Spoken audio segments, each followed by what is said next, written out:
There are historical figures known simply by their first names, figures everyone instantly recognizes. If I simply say Frida, we all know I am talking about Frida Kahlo. And this rabbit hole is about her. Born Magdalena Frida Carmen Kahlo y Calderón in Coyoacán, Mexico City in 1907, she is an iconic Mexican painter and an icon of Latin American culture in general. In this video, alongside her biography, I also want to discuss her love letters, which have survived to the present day and have been compiled and published in various editions and collections. However, to understand her letters, we first need to touch upon her personal life, and that requires also discussing the historical context. Sadly, Frida's life was deeply marked by health issues.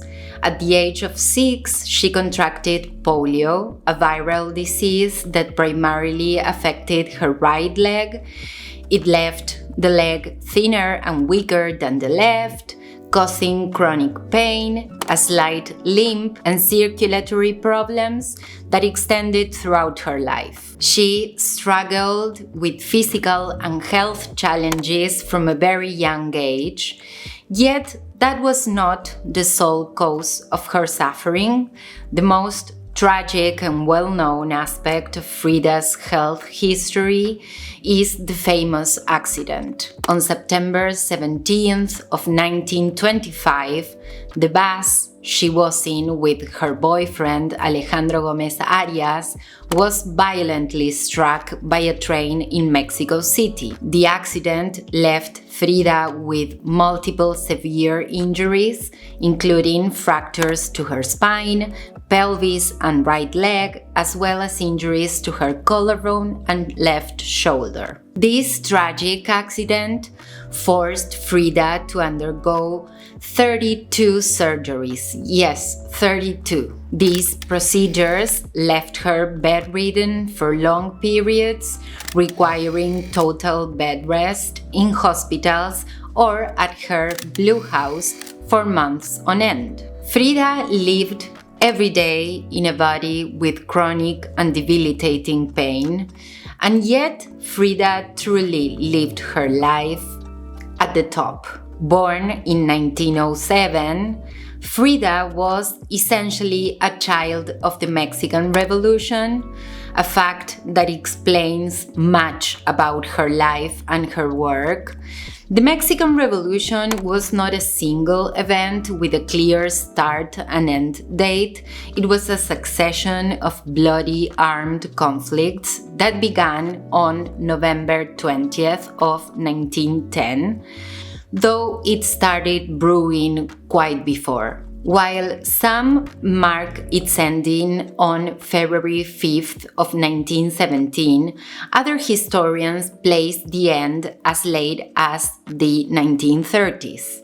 The roots of the conflict trace back to the dictatorship known as the Porfiriato, under which Mexico had been since 1876.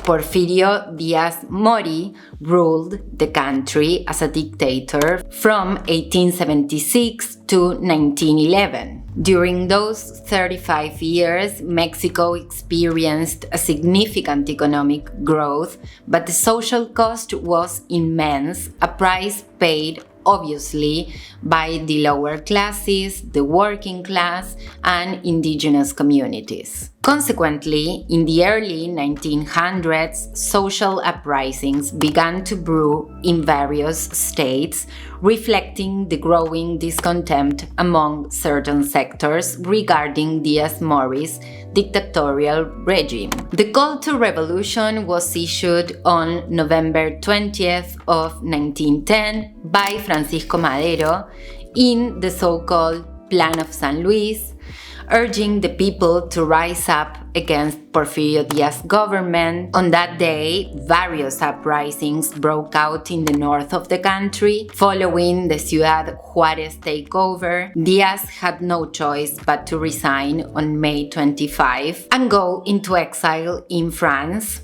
He was succeeded by Francisco León de la Barra as interim president. New elections were held in 1911, resulting in Madero's election. However, rifts with other revolutionary leaders began to emerge, sparking uprisings by Emiliano Zapata and Pascual Orozco against the Madero administration. In 1913, a counter-revolutionary movement led by Félix Díaz, Bernardo Reyes, and Victoriano Huerta staged a coup d'etat.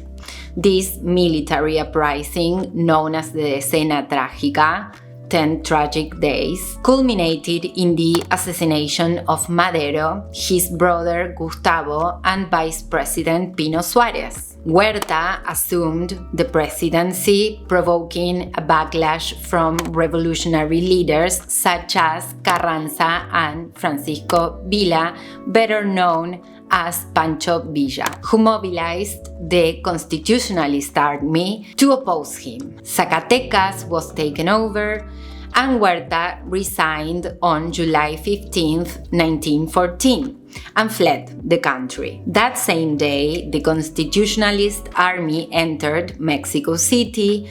From that point on, a rift developed between Carranza and the leaders of the Division of the North, commanded by Pancho Villa, and the Liberation Army of the South, led by Emiliano Zapata. This division caused the conflict to drag on for another 5 years. There is also debate regarding the end of this revolution, as I previously mentioned. Some mark it as February 17, 1917, when the drafting of the new constitution began in Querétaro. Others pinpoint the end date as December 1st, 1920, when Álvaro Obregón assumed the presidency, marking the first stable administration since the revolution began. Still, others argue that the revolution did not truly conclude until Obregón's assassination in 1928. It was against this backdrop that the Mexican Communist Party was officially founded in 1919. FRIDA formally joined in 1928 and remained deeply committed to Marxist ideas throughout her life. So, FRIDA, she was an activist, a feminist, an artist, passionate, free-spirited, affectionate, and intense, and she was also someone who endured great suffering. There is so much to say about Frida's work. As I've mentioned before, I am deeply interested in art created during periods of revolution or war. However, this isn't the primary focus of this video, though I will offer some observations. Her father was a photographer. He later shifted to portraiture in his studio. He began as an architecture studio, but he shifted to portraiture. So consequently, Frida had an innate grasp of the language of portraiture. This is one of the most distinctive features of her work. The majority of Frida's paintings are self-portraits. Her work is deeply intimate, although her art would be valued decades later, fueled by the rise of feminism and the concept that personal is political. The fact that a female artist's work was self-referential and addressed her own suffering was already revolutionary at the time. Some artists of the period, as Breton, wanted to classify her as a surrealist artist, but Frida herself disagree with that label. Surrealism was rooted in dreams, oniric worlds, and free association, and in Frida's work, everything is deliberate. It has nothing to do with dreams and everything to do with her life with eyes open. Another interesting development regarding her work is that Frida, as a communist activist who opposed capitalism and American imperialism, has become a pop culture icon in recent years, or decades, I should say. Her image appears in all sorts of merchandise and mass market products: socks, shower curtains, throw pillows, jewelry, t-shirts, everywhere. And the Frida of that time would likely be horrified, although we all understand that this stems from admiration and her transformation into a symbol of revolution, feminism, and Latin American culture. Frida's work also received recognition during her lifetime. In 1953, the only solo exhibition of her work in her home country while she was alive was organized, so in Mexico City. The exhibition took place at the Gallery of Contemporary Art. Frida's health by this point was very poor, and doctors had forbidden her from attending the opening. However, echoing the sentiment she would later write, "Fit, why do I need you for when I have wings to fly?" Frida arrived in an ambulance and was wheeled into the gallery on her hospital bed. Photographers and journalists were absolutely astonished. The bed was placed in the center of the gallery, and Frida told jokes, sang, and drank tequila. That same year, she had to have her leg amputated below the knee due to a gangrenous infection. This is the origin of that frequently quoted phrase I mentioned earlier. She also suffered from severe episodes of depression. Frida attempted suicide on numerous occasions. On July 13th of 1954, her nurse found her dead in bed. The official cause of death was a non-traumatic pulmonary embolism and a non-traumatic phlebitis in her right leg.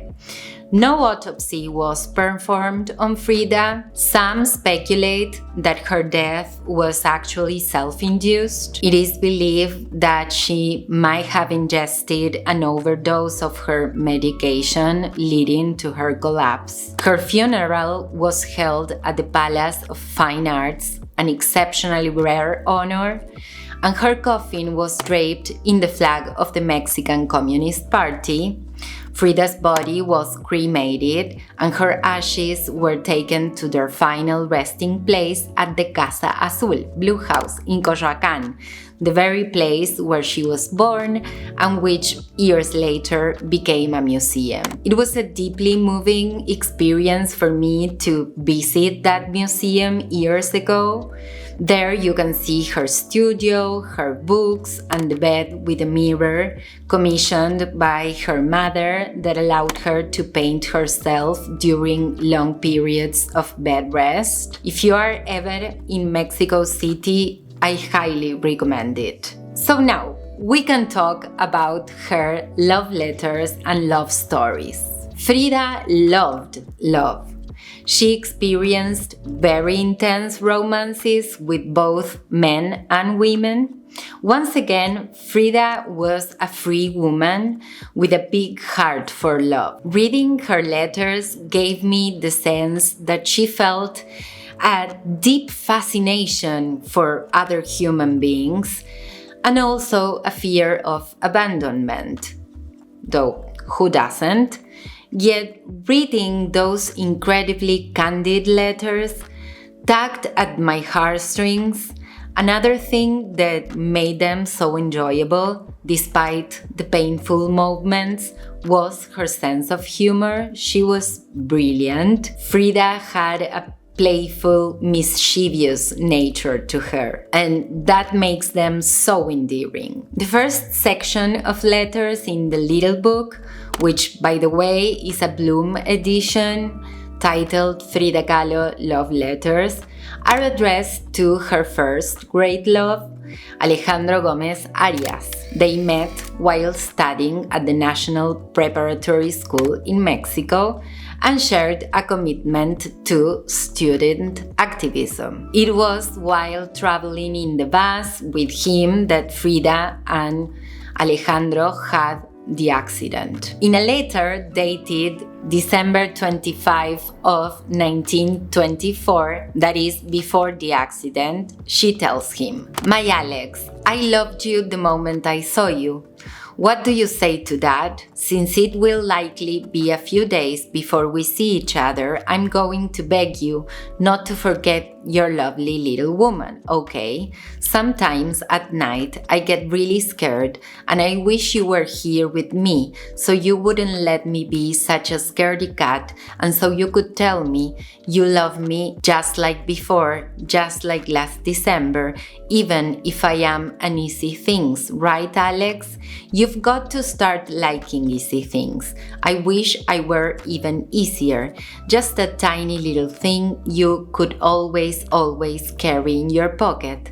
Alex, write to me often, and even if it isn't true, tell me you love me dearly and that you can't live without me. Your kid, woman, or whatever you want to call me, Frida." It breaks my heart because this fear of Frida, of being forgotten or simply walking away, will be present in her letters throughout her life. Love makes us so vulnerable at times, and even if we can't express it with the openness Frida does, we all have felt that way at some point. I'd like to read you excerpts from a long letter dated October 13th of 1925, written after the accident while she was still in the hospital. It shows how, at the worst moment of her life, Frida was worried about him since he had also been in the accident, and she writes, "Alex, my love, you better than anyone know how miserable I've been in this lousy hospital. You can imagine it, and the guys have surely told you by now. Everyone tells me not to be desperate, but they don't know what it is like for me to be bedridden for 3 months, which is what I need to do after having been a confirmed wanderer all my life. But what can you do? At least La Pelona didn't take me, don't you think?" La Pelona is a figure to call death. Just imagine the anguish I felt not knowing how you were doing that day or the next. After my surgery, Salas and Olmedo arrived. I was so happy to see them, especially Olmedo. You have no idea. I asked about you and they told me that while what happened was very painful, it wasn't critical. You have no idea how I cried for you, Alex, and for my own pain too. I tell you, during the first few times they cured the wound, my hands would go limp as paper and I'd break into a sweat from the agony of the injury, which ran right through me, from my hip to the front. I came so close to being broken for life or dying, but it's all over now. One wound has already closed and the doctor says the other will close soon too. And she tells him about a few more visits she received and continues. But I would give anything if instead of everyone from Coyoacán and all the old biddies who also show up coming here, you came one day. I think the day I see you, Alex, I'm going to kiss you. There's no helping it.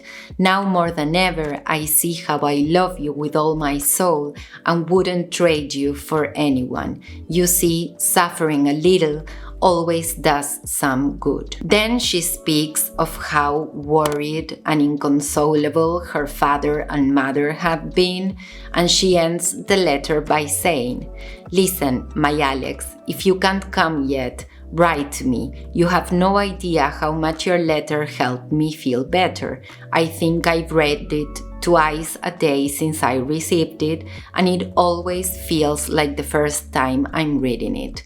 Life begins tomorrow. And from the Alejandro section, I want to read you one last letter. They weren't together anymore, but they kept in touch. In this letter, she tells him about the exhibition, the opening she attended at the Julian Levy Gallery in New York. It is dated November 1st of 1938. Alex, on the very day of my exhibition, I want to tell you at least this little bit. Everything worked out wonderfully, and I really have incredible luck. The crowd here is very fond of me, and they are all incredibly kind. Levy didn't want to translate André Breton's preface, and that's the only thing that bothers me a tiny bit, since it comes across as somewhat pretentious, but now it's too late to change it. What do you think? The gallery is great, and they arranged the paintings very well. Did you see Vogue? There are 3 reproductions, one in color, the one I think is the coolest. Something will also appear in Life this week. In a private art collection, I saw 2 marvels, a Piero della Francesca, which strikes me as having the most pronounced toothy quality imaginable, and a tiny Grequito, the smallest I've ever seen, yet the most exquisite of them all. I'll send you reproductions. Write to me if you happen to think of me one day. I'll be here for another 2 or 3 weeks. I love you so much. I find this letter amusing and incredibly tender. Frida maintained very loving correspondence with her ex-life partners. At the same time, it makes me smile that she found Breton's writing pretentious. Breton was quite the character.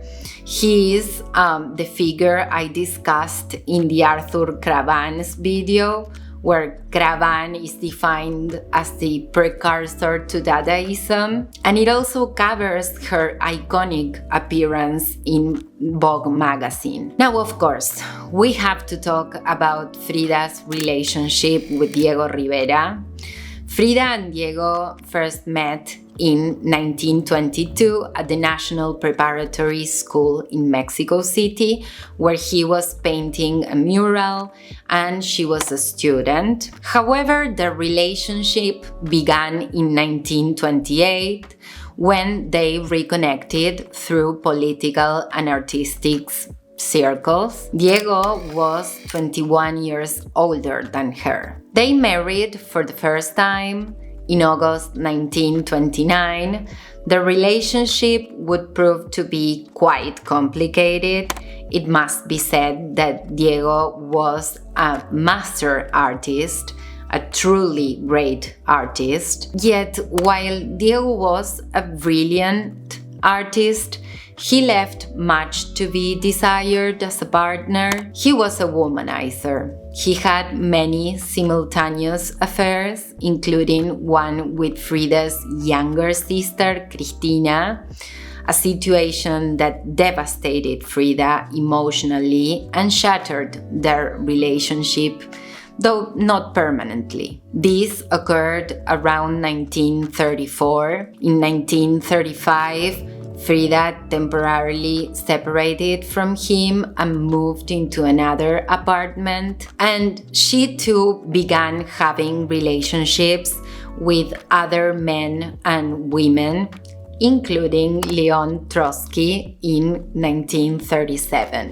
They officially divorced in 1939, but by 1940, the next year, they had remarried. This time, however, they lived in separate houses, and whether explicitly agreed upon or not, both continued to have outside relationships, effectively functioning as an open couple. I wonder if this arrangement stemmed from Frida's desire to protect herself, to avoid giving herself completely to a man who wasn't willing to do the same for her. Regardless, Frida lived life on her own terms. But let's go to these letters.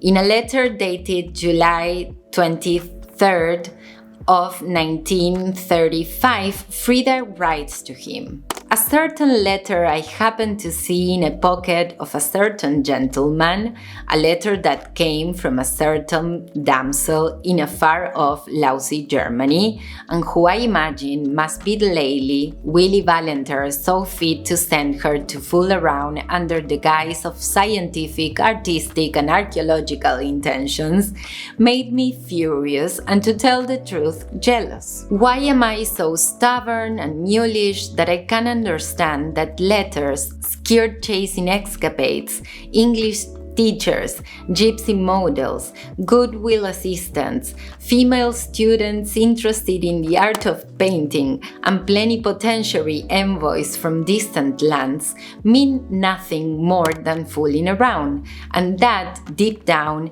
you and I love each other dearly, so that no matter how many adventures, busted doors, shouted obscenities, and international rows we go through, we'll always love each other? I suppose the truth is that I am a bit of a brute and a bit of a bitch. After all, these things have happened and repeated themselves throughout the 7 years we've lived together, yet all the rage I've felt has only led me to understand better that I love you more than my own skin, and that even if you don't love me the same way, you love me a little bit anyway, right? Or if that isn't true, I'll always have the hope that it is, and that's enough for me. Love me just a little, I adore you." In a very, very long letter, which also serves almost as a health report, she tells him, among other things, "Everything of yours makes me think of you, and I suffer terribly, especially the things you cherish most, the tresor, the snout face mask, and so many others, but now I have no choice but to be strong. I am glad I was able to help you as much as my strength allowed, even though I didn't have the honor of doing as much for you as Miss Irene Bohus or Mrs. Goddard. According to your statements to the press, they were the heroines and the only ones deserving of your gratitude. Don't think I'm saying this out of personal jealousy or a craving for glory. I simply want to remind you that there is someone else who deserves your thanks too, especially since he expects no reward, journalistic or otherwise. That person is Arturo Aramburo.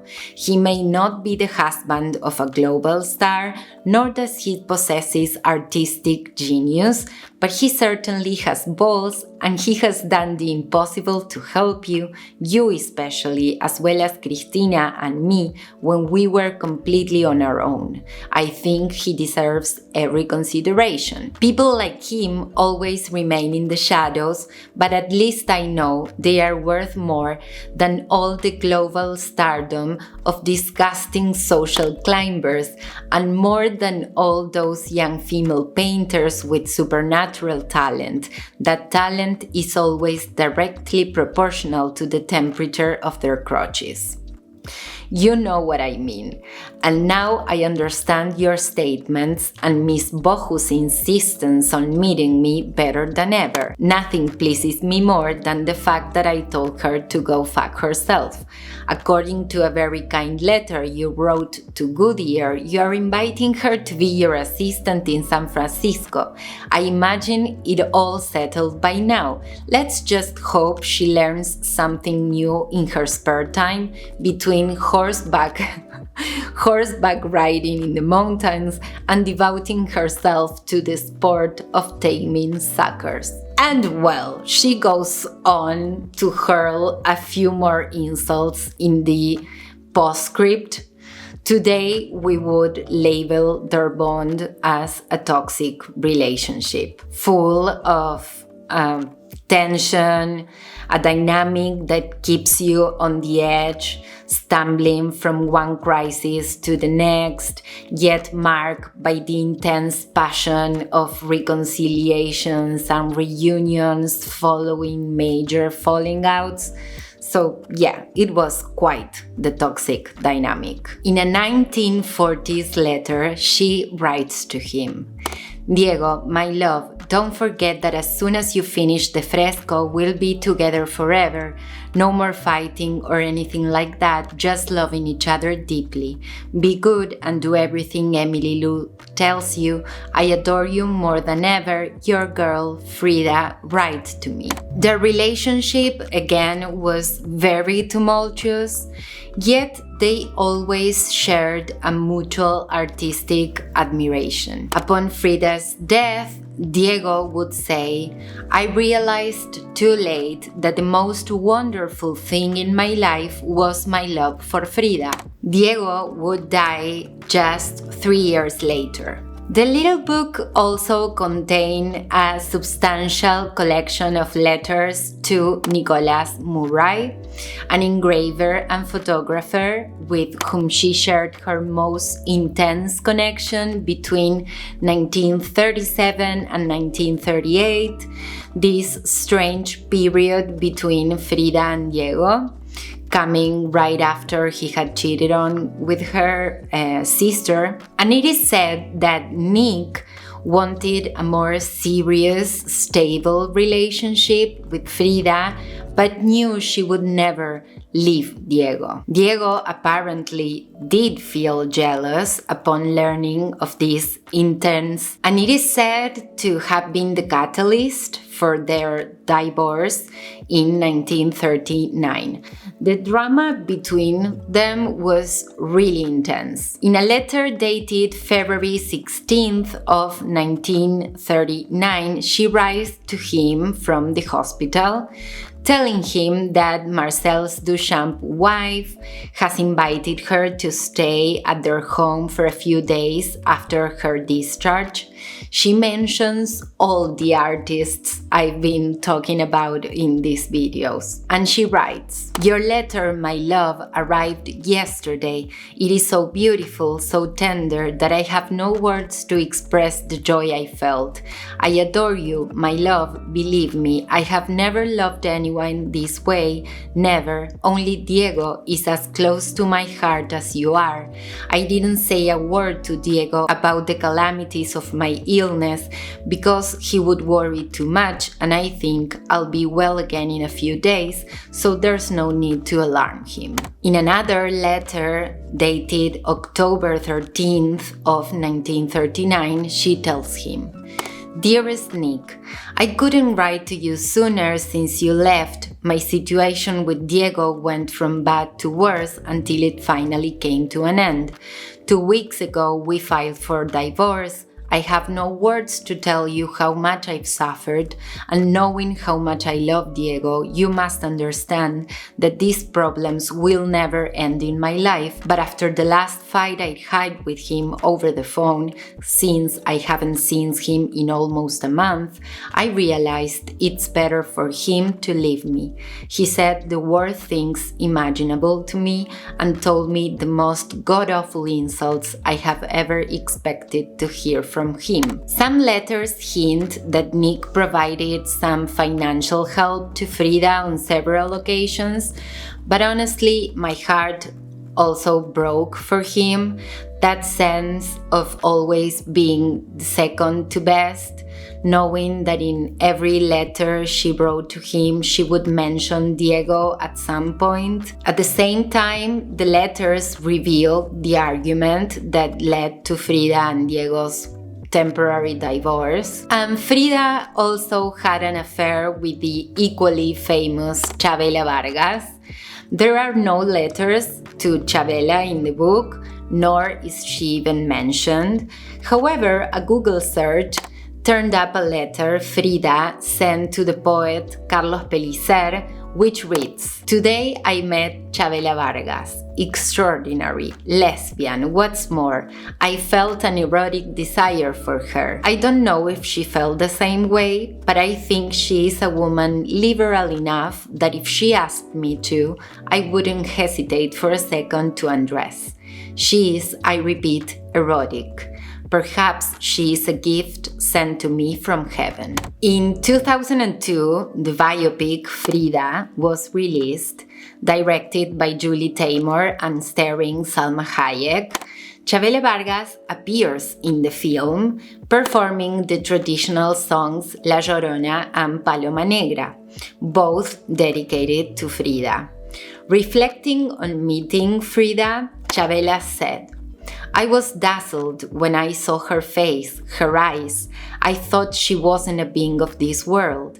Her joined eyebrows were like a swallow in middle flight.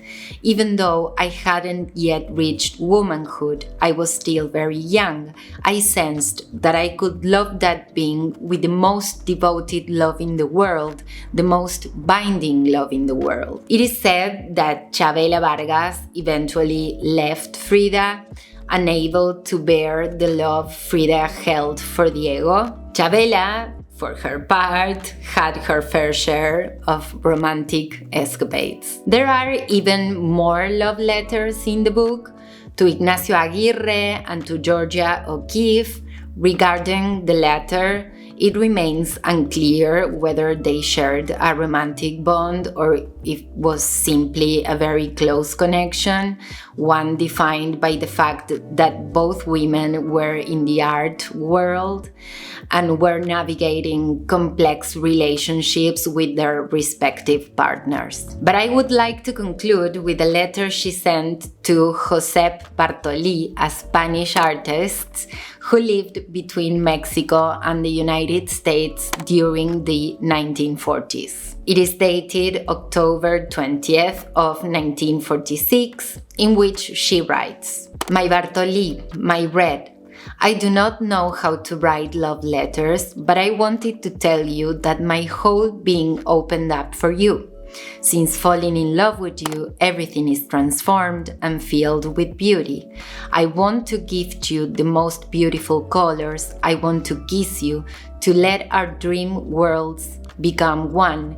I wish to see with your eyes, hear with your ears, feel with your skin, kiss with your mouth, to look up at you from below, to be the shadow born from the soles of your feet that stretches across the ground you tread. I want to be the water that bathes you, the light that gives you form, for my substance to be your substance, for your voice to emerge from my throat and caress me from within. I want to walk beside you and help you in your desire and your revolutionary ideals to achieve a better human life for all, loving you and finding my own joy in your laughter. If you suffer at times, I want to fill you with tenderness so that you feel better. Whenever you need me, you will always find me close by, always waiting for you, and I would like to be light and subtle whenever you wish to be alone. It was the thirst held within our bodies for so many years. Forgive me if all I'm writing seems silly to you, but I believe that in love, there is neither intelligence nor stupidity. Love is like a scent, like a current, like the rain. You know, my darling, you rain upon me, and I, like the earth, receive you." And she signs it Mara, apparently to keep the correspondence somewhat discreet. To wrap up this video, I want to show you a painting by Frida, one I likely have to censor since YouTube has issues with these sort of things. It is the painting titled The Broken Column, an oil on canvas from 1944. It is a self-portrait capturing all of Frida's pains. She is weeping because her spine is broken, held upright only by a painful metal corset. Nails pierce her body. Frida remains stoic, enduring the agony, her face streaked with tears yet held with dignity, just as she lived her entire life. She sat against a desert landscape, perhaps symbolizing the deep pain of being unable to bear children. Frida suffered miscarriages due to her health issues. If we look closely, the largest nails are driven into her stomach and her heart, the two things that caused her the most anguish, beyond all her physical troubles, were heartbreak and her inability to conceive. Frida lived her 47 years intensely, and it has been a tremendous pleasure to read her words, to see her emotions expressed in her own words rather than through her paintings. She claimed she didn't know how to write love letters, but Frida knew how to love until the very end, and her letters are a testament to that. Her final signed painting is a vibrant still life of watermelons. On one of them, she inscribed the phrase "Viva la vida," long live life. I hope you enjoyed this video. There's so much to say about Frida, but this is as much as I can cover for now. Please give a share, comment, subscribe. It all helps a lot in this sea of information that is YouTube. I will see you in another video. Sending you a big hug. Bye!